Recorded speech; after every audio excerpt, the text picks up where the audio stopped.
दोस्तों नमस्कार। तो आइए स्वागत है आपका हमारे इस चैनल इसकी क्लासेस पर। तो आज हम लोग देखने वाले हैं बिहार बोर्ड मैट्रिक परीक्षा 2026 से रिलेटेड मैथमेटिक्स का जो क्वेश्चन है उसको हम लोग ऑब्जेक्टिव जो क्वेश्चन है उसको हल करने वाले हैं। तो ऐसे तो इस पेपर में हम लोग देखेंगे तो टोटल क्वेश्चंस की संख्या जो है 138 है, लेकिन अभी हम लोग इस वीडियो में टोटल 50 प्रश्न को सॉल्व करने वाले हैं, क्योंकि यदि सारे क्वेश्चन को एक साथ सॉल्व करेंगे तो वीडियो थोड़ा लंबा हो जाएगा, इसीलिए हम लोग इसे दो पार्ट में बांट करके देखेंगे। तो चलिए दोस्तों, हम लोग आज जो कि 2026 में मैट्रिक बोर्ड परीक्षा का एग्जाम होने वाला है जो कि काफ़ी नज़दीक है। अभी जैसा कि आप लोग जान रहे हैं कि 17 यानी कि फरवरी से जो है मैट्रिक बोर्ड की परीक्षा होने वाली है, तो इसके लिए सभी बच्चे जोर शोर से तैयारी में लगे हुए हैं। तो इसी तैयारी को और धारदार तेज बनाने के लिए हम आपके बीच ये ला रहे हैं मैथमेटिक्स का ऑब्जेक्टिव सेट सॉल्व करके। तो आप इसे देख करके जाएं और आप इसे देख करके समझ ले, ताकि कुछ क्वेश्चन डायरेक्ट हो सकता है कि यहाँ से भी आपको एग्जाम्स हॉल में देखने को मिल सकते हैं। तो सबसे पहले हम बताएंगे बच्चों आपको कि देखिए, आपके पास पूरे एग्जाम्स में 3 घंटे 15 मिनट का टाइम मिलता है ना, और फुल मार्क्स जो है ये 100 नंबर का ये आपका एग्ज़ाम होता है। तो मेरा कहना ये है कि आप जो है सबसे पहले निर्देश को जरूर पढ़ ले, क्योंकि आपको जो 15 मिनट का जो टाइम दिया जाता है वो प्रश्न को पढ़ करके समझने के लिए ही दिया जाता है।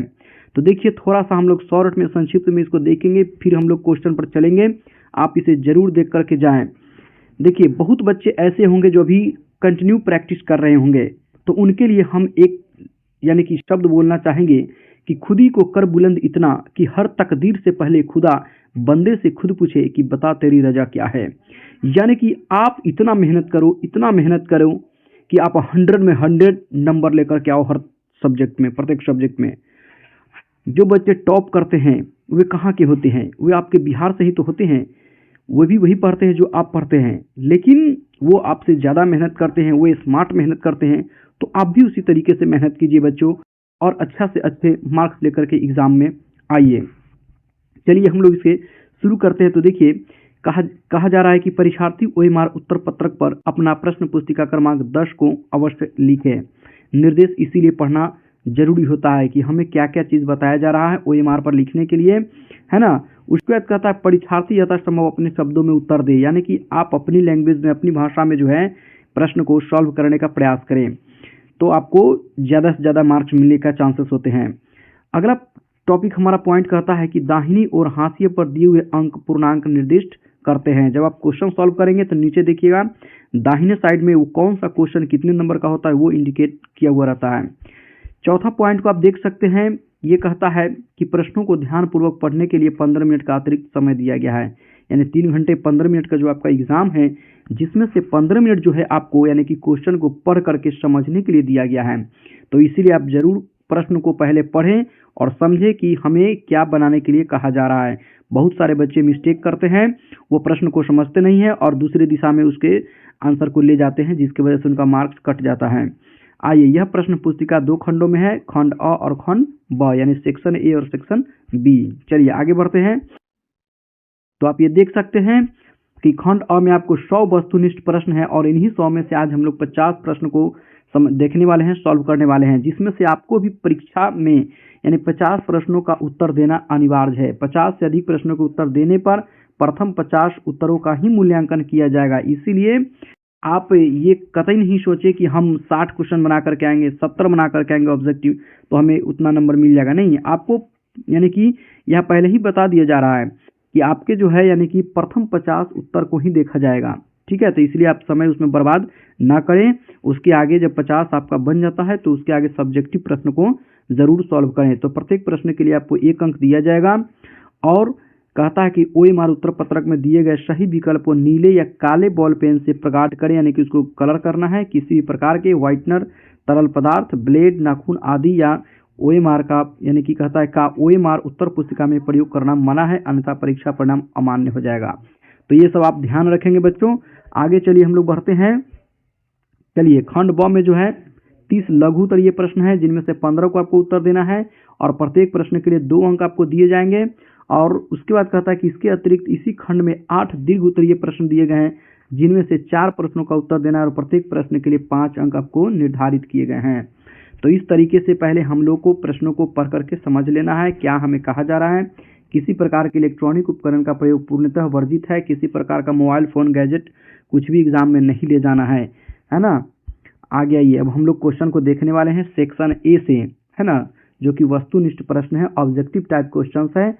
यानी कि हमारा पहला सवाल देखिए, कहता है कि प्रश्न संख्या 1 से 100 तक के प्रश्न के साथ 4 विकल्प दिए गए हैं, जिनमें से एक सही है। किन्हीं 50 प्रश्नों का उत्तर अपने द्वारा चुने गए सही विकल्प को ओएमआर शीट पर चिन्हित करें। तो ये देखिए 50 × 1 = 50। आप 50 प्रश्न को सॉल्व करेंगे तो आपको 50 नंबर दिए जाएंगे। तो सबसे पहला जो हमारा प्रश्न है उसको हम लोग देखेंगे और सॉल्व करेंगे। आज आप लोग के बीच हम सभी प्रश्नों को एक एक करके सॉल्व करते चलेंगे, सबके आंसर बताते चलेंगे, आप भी नोट करते चलिए। और आपको इसमें से कौन सा प्रश्न समझ में नहीं आता है या आता है, जो भी आपको प्रॉब्लम होता है, आप हमें ज़रूर कमेंट में बताएं। ये 2026 का बोर्ड एग्जाम के लिए हम लोग ये प्रश्न को सॉल्व कर रहे हैं। आप बार बार इसको देख सकते हैं ताकि आप अच्छे से तैयार करके जाइए, ताकि मैथ में अच्छे से अच्छे नंबर लेकर के आइए। तो चलिए, हमारा जो पहला प्रश्न कहता है कि निम्नलिखित में से कौन परिमेय संख्या है। तो आप देख सकते हैं कि इसका जो आंसर हमें नज़र आ रहा है, यानी कि 1/√4, क्योंकि जब इसे हम लोग निकालेंगे तो 1 और बटा में 4 का वर्गमूल निकल करके 2 आ जाएगा, ये परिमेय हो जाएगा। बाद बाकी सब आप देखेंगे तो अपरिमेय है। तो चलिए, पहले प्रश्न का आंसर हम लोग खोज लिए हैं। दूसरे प्रश्न की ओर बढ़ते हैं। दूसरा प्रश्न हमारा क्या कहता है। दूसरा कहता है कि यदि m एक पूर्णांक है तो प्रत्येक विषम पूर्णांक का रूप क्या होता है। तो ये याद रखेंगे 2m + 1 होता है, यानी कि प्रत्येक विषम पूर्णांक का रूप। चलिए, तीसरे प्रश्न की ओर बढ़ते हैं। तो क्या कहता है, तो तीसरा प्रश्न हमारा कहता है कि निम्नलिखित में से किसका दशमलव प्रसार शांत है। तो जब आप इसको सॉल्व करेंगे देखेंगे तो हमारा 17/80 है, इसका जो आंसर आता है भाग देने के बाद, यानी कि 0.21 यानी कि 25, ये शांत हो जाता है। बाद बाकी सभी ऑप्शंस को जब आप भाग देंगे तो अशांत होगा, यानी कि कहीं कटेगा ही नहीं, है ना, रिपीटेशन होने लगेगा। चलिए, अब हम लोग चौथे प्रश्न की ओर चलते हैं। चौथा प्रश्न हमारा क्या कहता है।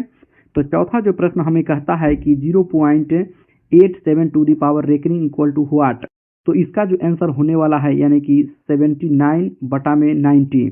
यानी कि आप इसको जब बनाते हैं तो देखे हुईएगा कि इसका नियम है कि 87, यानी कि जो बिना रेकनिंग का है उसको हम लोग माइनस करते हैं, और बटा में जिस पर रेकनिंग है उसके बदला 9, और जिस पर रेकनिंग नहीं है उसके बदला 1, यानी कि एक 0 देंगे इस पर।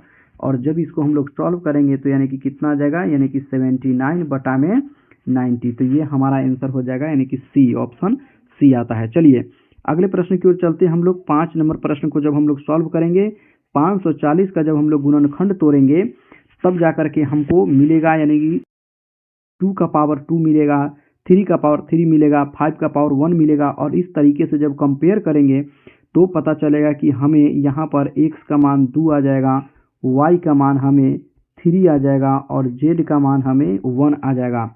और जब इसको सॉल्व करेंगे तो 2 और 3 5 हो जाएगा, और 5 में से हम 1 को घटा लेंगे तो हमारा आंसर कितना आ जाएगा, यानी कि 4 हो जाएगा। तो इस तरीके से आप देख सकते हैं ऑप्शन ए में हमारा 4 है, ये हमारा सही आंसर हो जाएगा। चलिए, अगले क्वेश्चन की ओर हम लोग बढ़ते हैं।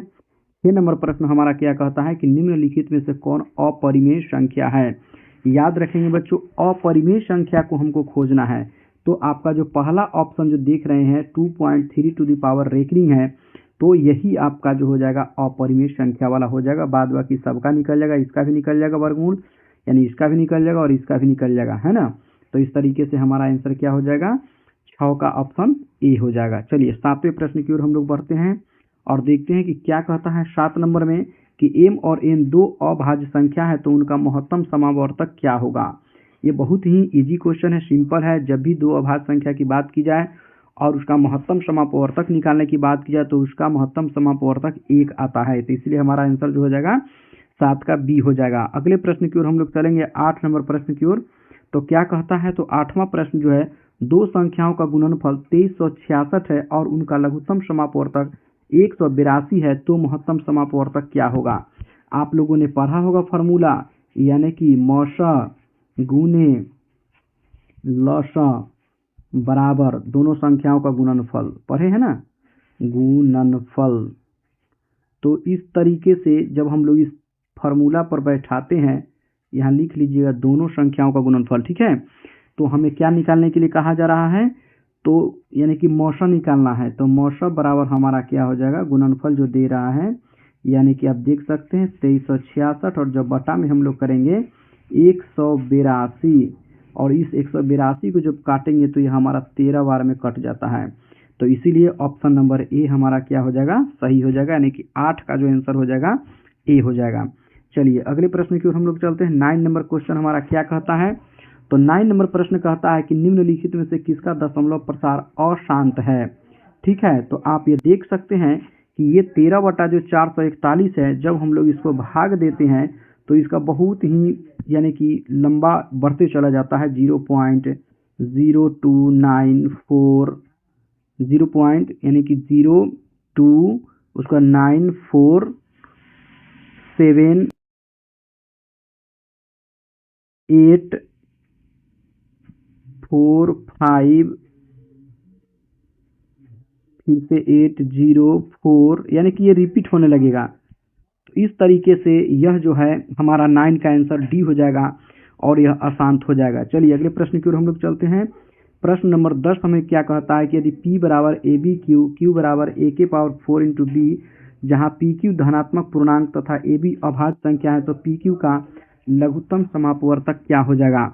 तो जब आप इसको सॉल्व करेंगे तो आपका जो आंसर हो जाएगा यानी कि सी हो जाएगा, यानी कि ए के पावर 4 इंटू बी के पावर 3। आप याद कीजिए लघुत्तम जो है निकालने का फॉर्मूला, यानी कि आप पढ़े होंगे चैप्टर में क्लास 10th में, कि जब हम लोग दोनों में मिलाते हैं जो मिलता है उसमें बड़ा पावर, तो बड़ा पावर ए का पावर 4 हो गया, फिर दोनों में बी में मिलाएंगे तो बी में पावर क्यू यानी कि बड़ा हो गया। तो इसलिए हम लोग 10 का आंसर क्या हो जाएगा, यानी कि सी हो जाएगा। चलिए 11 नंबर क्वेश्चन की ओर हम लोग बढ़ते हैं और क्या कहता है, तो कहता है निम्नलिखित में से कौन सा युग्म सह अभाज्य है। देखिए बच्चों, सह अभाज्य का यानी कि आप मतलब होता है कि जब दो वैसी संख्या है जिनका मौसा क्या हो, एक हो, जिसका मौसा क्या निकल कर के आए, तो मौसा जब हमें एक निकल करके आता है तो समझिए कि वही संख्या हमारा क्या हो जाता है, यानी कि आपस में दोनों सह अभाज्य कहलाते हैं। तो इसीलिए हमारा ऑप्शन नंबर बी हो जाएगा। 9 और 16 का जब आप मौसा निकालेंगे तो उसका एक आ जाएगा। चलिए अगले प्रश्न की ओर हम लोग बढ़ते हैं बिना देर किए हुए। तो देखिए 12वां प्रश्न हमारा कहता है कि 0.3125 को p बटा q के रूप में लिखा जा सकता है। तो यानी कि इसको हमको सरल रूप में लिखना है ना। सरल रूप में लिखने का मतलब है कि जब हम लोग यहाँ से दशमलव हटाएंगे तो हमारा होगा 3125, और उसके बाद दशमलव के बाद कितने अंक है, तो 4, 1 2 3 4। और जब इसको इस तरीके से हम लोग 5 से काटते जाएंगे तो पता चलेगा ये पहले 625 बार में कटेगा, फिर इसको जब काटेंगे तो यानी कि इसको 2 5 यानी कि 10, इस तरीके से हम लोग 5 से काटेंगे तो 5 दूना यानी कि 10 0 0 0, फिर इसको काटेंगे तो इस तरीके से जब हम काटते जाएंगे तो लास्ट में हमारा यानी कि 5/16 बच जाएगा, जो कि हमारे ऑप्शन नंबर यानी कि आप देख सकते हैं जो कि ऑप्शन नंबर हमको बी में दिया हुआ है। इसीलिए इसका आंसर क्या हो जाएगा, 5/16, ऑप्शन नंबर बी 12 का सही होगा।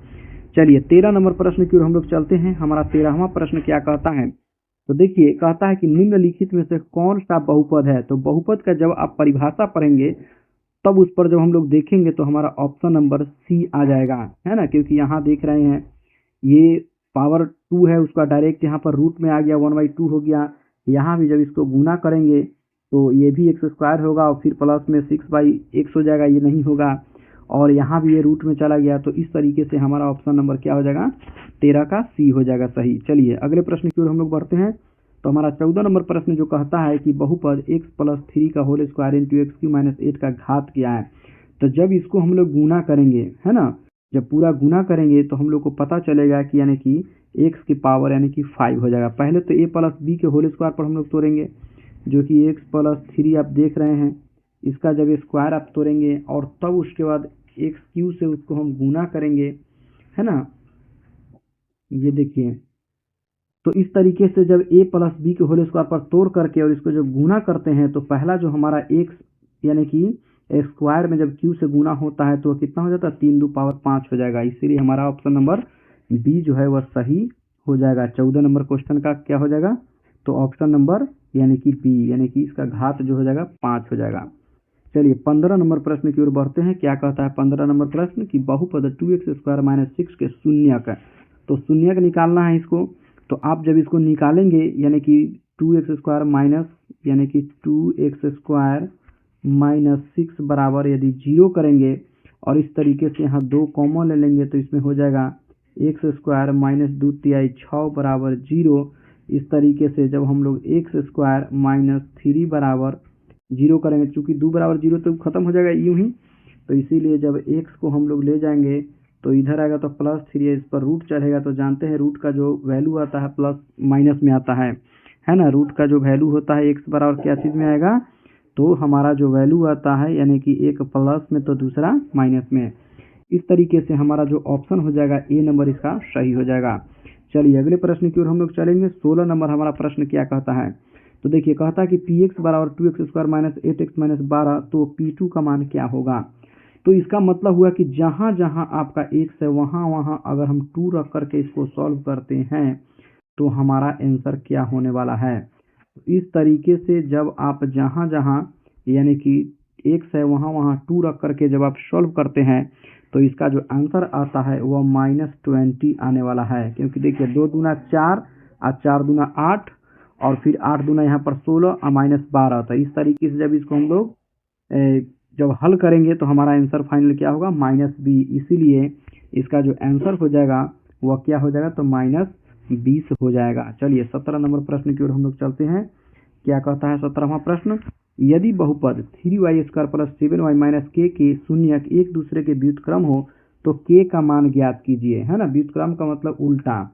तो इस तरीके से जब हम लोग अल्फा इंटू एक दूसरे शून्य को ही अल्फा मानते हैं तो इसका मान कितना आता है, 1 आता है।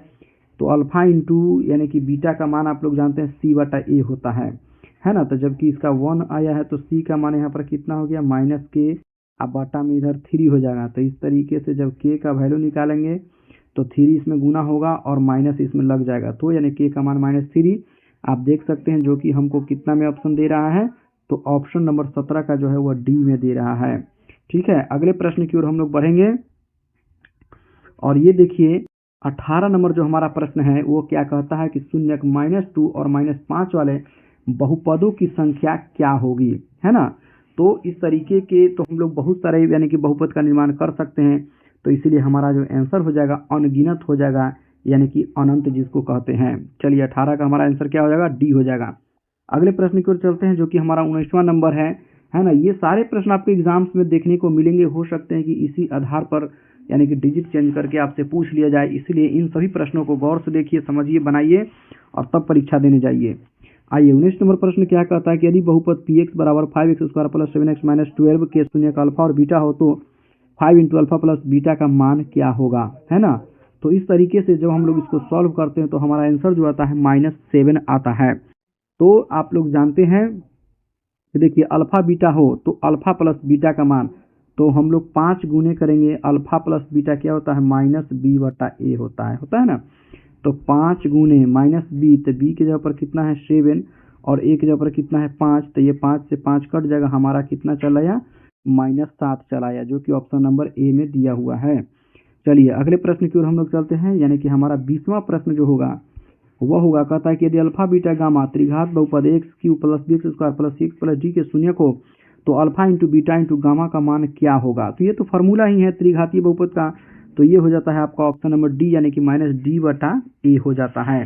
तो इस तरीके से आप इसको याद रख सकते हैं, ये एक फार्मूला ही होता है। चलिए अगले प्रश्न की ओर हम लोग चलेंगे जो कि हमारा 21वां प्रश्न होगा। और 21वां प्रश्न हमको क्या कहता है, जरा ये देखते हैं।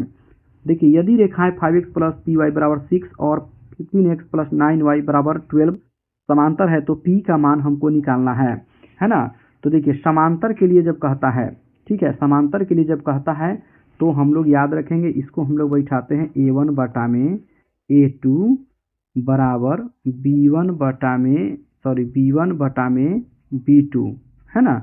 तो इसको हम लोग बैठाते हैं तो हमें देखने को मिलता है कि यहाँ a1 के जगह पर 5 है, a2 के जगह पर 15 है और फिर यहाँ पर देखेंगे b1 के जगह पर हमें मिल रहा है p और b2 के जगह पर मिल रहा है 9। इस तरीके से सॉल्व करेंगे, 5 तिहाई के 15 और 3 तिहाई के 9। जब इसको हम लोग यहाँ 1 से इकट्ठा है क्रॉस गुना करेंगे तो इसीलिए हमारा P बराबर क्या आ जाएगा, तो 3 आ जाएगा। आप ऑप्शन नंबर 21 का जो देख सकते हैं 3 जो हमारा ए में दे रखा है, तो यानी कि इसका जो आंसर हो जाएगा क्वेश्चन नंबर 21 का क्या हो जाएगा, तो ए हो जाएगा। चलिए अगले प्रश्न की ओर हम लोग चलते हैं, जो कि हमारा 22वां प्रश्न होगा। आप जरूर देख करके जाए एग्जाम्स में। 22वां प्रश्न कहता है कि यदि दो चरों में दो रैखिक समीकरणों के आलेख प्रतिच्छेदी हो तो हलों की संख्या क्या होती है। तो याद रखेंगे, प्रतिच्छेदी का जब बात करेगा तो हलों की संख्या सिर्फ एक हो जाती है ना। ये भी इंपॉर्टेंट है, एग्जाम्स में पूछे गए हैं। अगले प्रश्न की ओर चलते हैं। हमारा 23वां प्रश्न क्या होता है, यदि 5x - 8y बराबर 0 तथा 10x - 18y बराबर 0 तो x तथा y के मान क्या होंगे।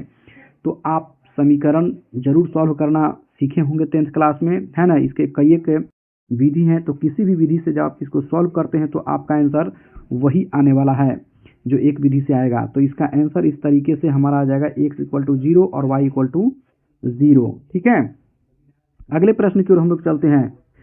चलिए 24 नंबर प्रश्न को हम लोग देखते हैं, क्या कहता है कि यदि समीकरण x² + bx + c बराबर 0 a बराबर नॉट 0 का मूल समान हो तो c बराबर क्या होता है। जब मूल समान हो तो आप पढ़े होंगे कि b² - 4ac बराबर क्या हो जाता है, 0। तो इस तरीके से यहाँ से हम लोग c बराबर निकालेंगे तो पहले उधर जाएगा b² और बटा में इधर आ जाएगा यानी कि 4a। तो इस तरीके से ये जो माइनस है यहाँ से यहाँ भी कट जाएगा और हमारा जो b² बटा क्या बच गया, तो 4a बच गया। तो आप देख सकते हैं कि ऑप्शन नंबर हमें क्या दिया जा रहा है, बी में दिया जा रहा है ना। यानी कि आप देख सकते हैं b² बटा में 4a। तो इस तरीके से आपका जो 24 नंबर प्रश्न है उसका आंसर क्या हो जाएगा, बी हो जाएगा। चलिए 25 नंबर प्रश्न की ओर चलते हैं। क्या कहता है हमारा 25वां प्रश्न, कहता है कि निम्नलिखित में से कौन सा द्विघात समीकरण नहीं है। बच्चों आप ध्यान दे करके जाएंगे, नहीं वाले सवाल बच्चों को अक्सर परेशान कर देते हैं, ध्यान नहीं देते हैं और इस तरीके से उनका जवाब जो है वह गलत हो जाता है, क्योंकि उनके दिमाग में है से रिलेटेड बैठा हुआ रहता है सवाल। तो देखिए नहीं के बारे में पूछा है, तो इस तरीके से आप जब इसको देखेंगे तो देखने के बाद पता चलेगा कि ये भी नहीं होगा, यहाँ भी ये भी नहीं होगा, ये भी नहीं होगा और इस तरीके से हमारा ऑप्शन 25 का ए हो जाएगा। ठीक है, चलिए अब हम लोग चलेंगे 26 नंबर प्रश्न पर। देखिए 26 नंबर प्रश्न जो हमारा कहता है कि यदि द्विघात समीकरण x² - 7x + 12 बराबर 0 का एक मूल 3 हो तो इसका दूसरा मूल क्या होगा। आप इसको सॉल्व कर लीजिए ना, या तो आप सॉल्व कर सकते हैं यानी कि 3x - 4x + 12 और बराबर 0। तो इस तरीके से जब आप सॉल्व करेंगे तो हमारे पास दो मूल निकल कर के आएंगे, x - 3 और x - 4। तो एक तो हमें पहले ही दे चुका है 3। तो इस तरीके से जब x - 4 बराबर 0 करेंगे तो हमारे पास x बराबर कितना चल जाएगा, 4। तो देखिए ऑप्शन नंबर कितने में दिया हुआ है, तो ऑप्शन नंबर आपको बी में दे रखा है। तो इस तरीके से हमारा 26 नंबर जो प्रश्न है उसका जवाब क्या हो जाएगा, तो वो हो जाएगा यानी कि ऑप्शन नंबर बी। चलिए 27वें प्रश्न की ओर हम लोग बढ़ते हैं और हमारा 27वां प्रश्न क्या कहता है कि यदि द्विघात समीकरण x² + px + q बराबर 0 के मूल p तथा q हो तो p + q बराबर क्या होने वाला है। तो इस तरीके से जब आप इसको सॉल्व करेंगे तो आपको पता चलेगा कि इसका आंसर जो आता है वो -1 आता है ना। यानी कि इसका आंसर क्या आता है, तो -1 आता है। तो पहले आपको करना है ये प्रश्न आप यानी कि फॉर्मूला आपको याद रखना है, अल्फा प्लस बीटा, है ना। तो -b बटा क्या होता है, a। तो यहाँ पर 1 है यानी -p/1 है, जो कि आपको ये समझिए कि एक तरीके से पी क्यू का वैल्यू दे रखा है। ठीक है ना, तो इसको हम लोग क्या मान लेंगे, यानी कि p + q बराबर -p। समीकरण हमारा क्या हो जाएगा, 1 हो जाएगा।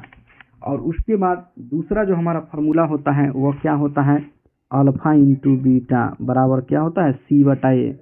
तो c की जगह पर q है और a की जगह पर 1 है। तो इस तरीके से अल्फा × बीटा बराबर क्या हो गया, q हो गया। तो आप यहाँ से देख सकते हैं कि अल्फा × बीटा बराबर q हो गया।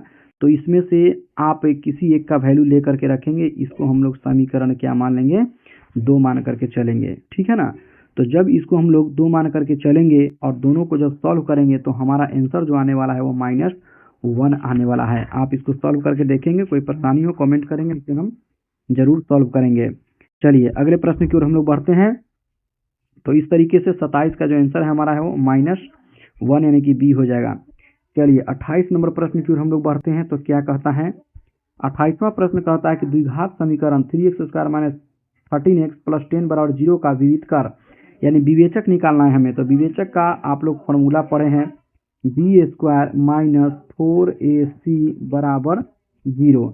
और जब इस पर हम लोग इसको सेट करते हैं, बैठाते हैं, तो हमारा जो आंसर आता है वह 49 आता है, यानी कि 49। इस पर आप बैठा करके आंसर निकाल सकते हैं। चलिए अगले प्रश्न की ओर हम लोग चलते हैं, यानी कि जो कि हमारा 29 नंबर प्रश्न होगा।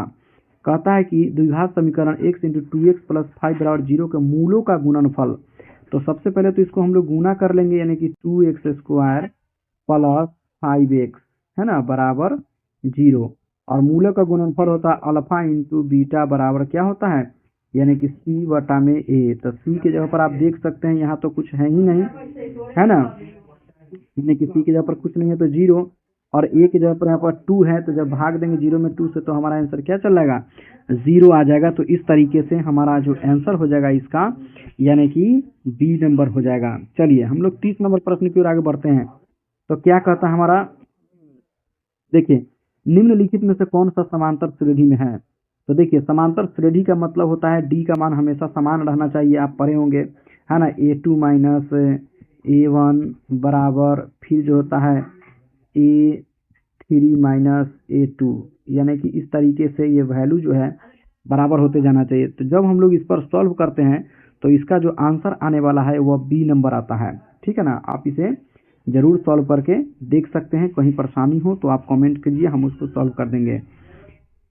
चलिए अगले प्रश्न की ओर हम लोग चलते हैं। 31 नंबर प्रश्न हमारा क्या कहता है। तो देखिए 31 नंबर प्रश्न कहता है कि समांतर श्रेणी 12, 10, 8 का कौन सा पद 0 है। तो इसको मान करके चलेंगे कि nवां पद 0 है, तो इसके लिए फॉर्मूला जो लगता है tn बराबर आप देख रहे हैं a plus n minus 1 into क्या होता है d होता है।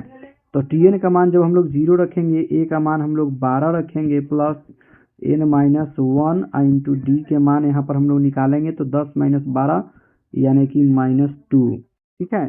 तो इस तरीके से जब हम लोग सॉल्व करते हैं तो n का जो मान हमारा आ जाता है वह आ जाता है यानी कि 7, है ना। तो इसीलिए हमारा जो आंसर हो जाएगा वह क्या हो जाएगा, 7वां पद हो जाएगा। चलिए यानी कि 31 का जो ऑप्शन नंबर ए हमारा आंसर हो जाएगा। चलिए क्वेश्चन नंबर 32 की ओर हम लोग बढ़ते हैं। समांतर श्रेणी का सार्व अंतर। तो सार्व अंतर मतलब डी बराबर जो होता है कॉमन डिफरेंस -1 माइनस यानी कि फिर से -5, ठीक है। तो -1 माइनस माइनस प्लस 5 यानी 5 में से गया कितना 4। तो इस तरीके से हमारा ऑप्शन नंबर कहाँ पर है, तो देख सकते हैं कि ऑप्शन नंबर ए में दे रखा है, यानी कि 32 का जो आंसर हो जाएगा ए हो जाएगा। 33 नंबर प्रश्न की अगर हम लोग बात करते हैं तो क्या कहता है, यदि समांतर श्रेणी का पहला पद ए सार्व अंतर डी हो तो प्रथम n पदों का योगफल। ये आप लोगों ने फार्मूला पढ़ा होगा, है ना, योगफल के लिए। तो 33 का जो हमारा आंसर हो जाएगा सी। 34 नंबर प्रश्न की ओर बढ़ते हैं। तो क्या कहता है कि यदि समांतर श्रेणी का nवां पद tn बराबर 3 माइनस 4n तो t5 का मान निकालना है। तो सबसे पहले हम लोग n1 निकालेंगे, यानी कि 3 माइनस 4 गुने 1 यानी कि कितना होगा 3 माइनस 4 बराबर क्या हो जाएगा, तो आपको यानी कि कितना आ जाएगा, यानी कि -1, ठीक है ना। तो आप ये देख सकते हैं, तो सिंपल सा है, इसमें हमें कुछ नहीं करना है। तो इस तरीके से हमको t5 निकालना है, तो इसीलिए t5 रखेंगे। तो 3 माइनस 4 इंटू 5 यानी कि 3 माइनस यानी कि 5 चौके 20, तो 3 में से 20 गया -17। हमारा आंसर जो होने वाला है ऑप्शन नंबर ए में ये दे रखा है। तो 34 का क्या हो जाएगा ए। चलिए अगले प्रश्न की ओर हम लोग चलते हैं, यानी कि 35 नंबर प्रश्न पर चलते हैं कि यदि समांतर श्रेणी का सामान्य पद 17 माइनस 5n है तो इसका सार्व अंतर क्या होगा। तो इसके लिए जो होगा हम लोग बारी बारी से n1 निकालेंगे, n2 निकालेंगे, यानी कि जहाँ जहाँ n है वहाँ पर रख करके निकालेंगे। 17 माइनस 5 गुने 1 तो यानी कि कितना आ जाएगा, यानी कि 12, है ना। फिर 2 रखेंगे, 3 रखेंगे, इस तरीके से रख करके और फिर हम लोग यानी कि डी का मान निकाल सकते हैं। तो जब इस तरीके से करते हैं तो हमारा जो आंसर आता है यानी कि -5, ठीक है। तो इसका आंसर क्या हो जाएगा, -5 हो जाएगा, यानी कि ऑप्शन नंबर बी। चलिए 36 नंबर प्रश्न की ओर हम लोग चलते हैं। तो 36 नंबर कहता है प्रथम n विषम संख्याओं प्राकृत संख्याओं का जो योगफल होता है वो क्या होता है, तो n² होता है। तो चलिए अब हम लोग 37 नंबर प्रश्न की ओर बढ़ते हैं। क्या होता है, तो 18,x,y,-3 समांतर श्रेणी में, तो x प्लस वाई का मान जब आप इसको सॉल्व करेंगे तो आपका इसका आंसर 15 हो जाएगा। ठीक है ना। इसको करना कैसे है, तो पहले x माइनस 18 करेंगे, फिर y माइनस क्या करेंगे, x करेंगे, और इससे एक इक्वेशन निकलेगा। पुनः हम लोग क्या करेंगे, तो y माइनस एक्स करेंगे और -3 और माइनस एक्स करेंगे। फिर इसको जो हम लोग एक समीकरण बनाएंगे और जब इसको सॉल्व करेंगे तो हमारा जो है x प्लस वाई यानी दोनों का जो मान आएगा उसको जोड़ने के बाद आपको 15 चला आएगा। चलिए, यानी कि इस तरीके से हमारा डी ऑप्शन हो जाएगा।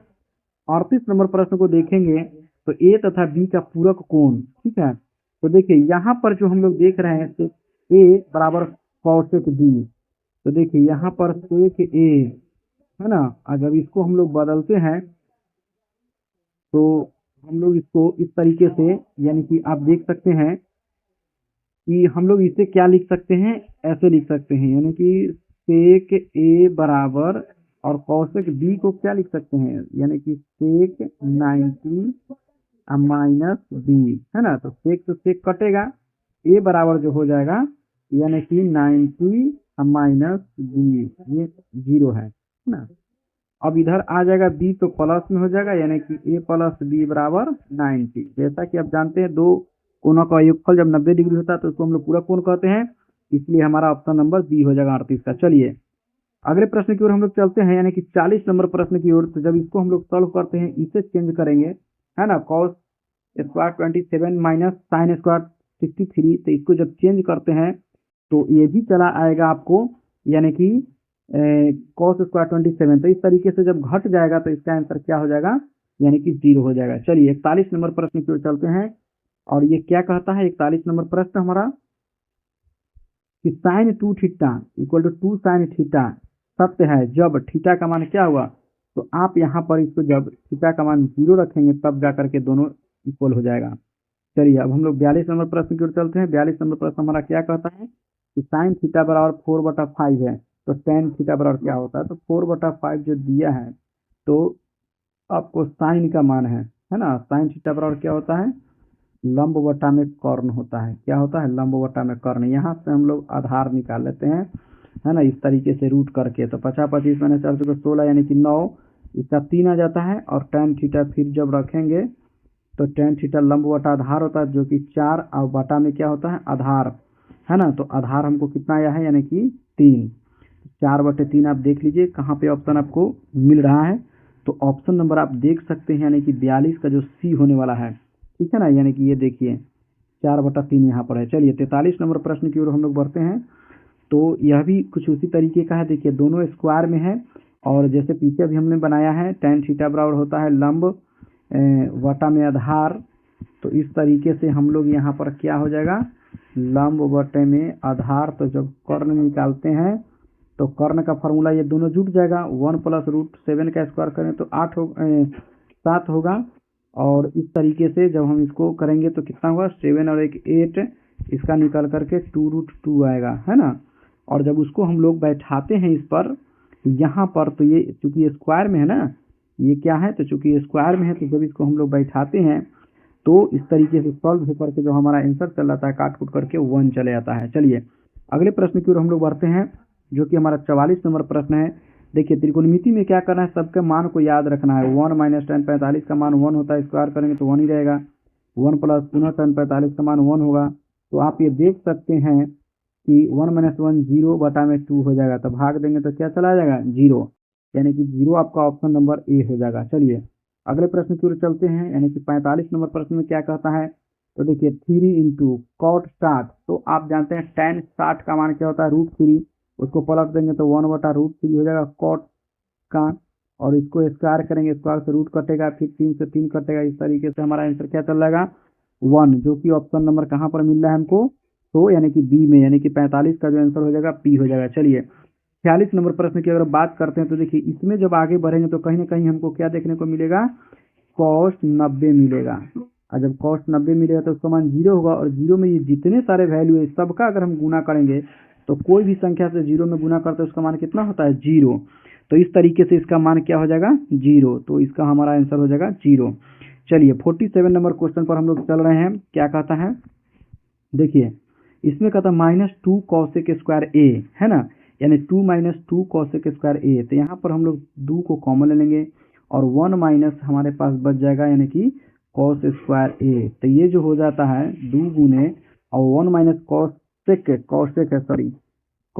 है ना, तो ये हो जाता है माइनस कॉट स्क्वायर ए। ठीक है, तो इस तरीके से जब गुना हो जाएगा तो -2 कॉट स्क्वायर ए हो जाता है। ठीक है, तो आप देख सकते हैं ये कहाँ पर ऑप्शन आपको देखने को मिल रहा है, तो ये जो आपको मिला है डी नंबर में ऑप्शन मिल रहा है। तो इस तरीके से 47 का आंसर डी हो जाएगा।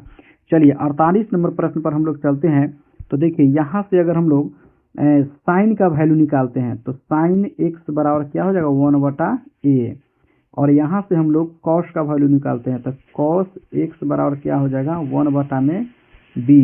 तो इस तरीके से जब हम लोग कॉट एक्स करते हैं तो यानी कि क्या होता है कॉस बटा साइन फॉर्मूला होता है, तो 1/b और बटा में 1/a, तो ये पलट करके चला जाएगा a ऊपर और बटा में b।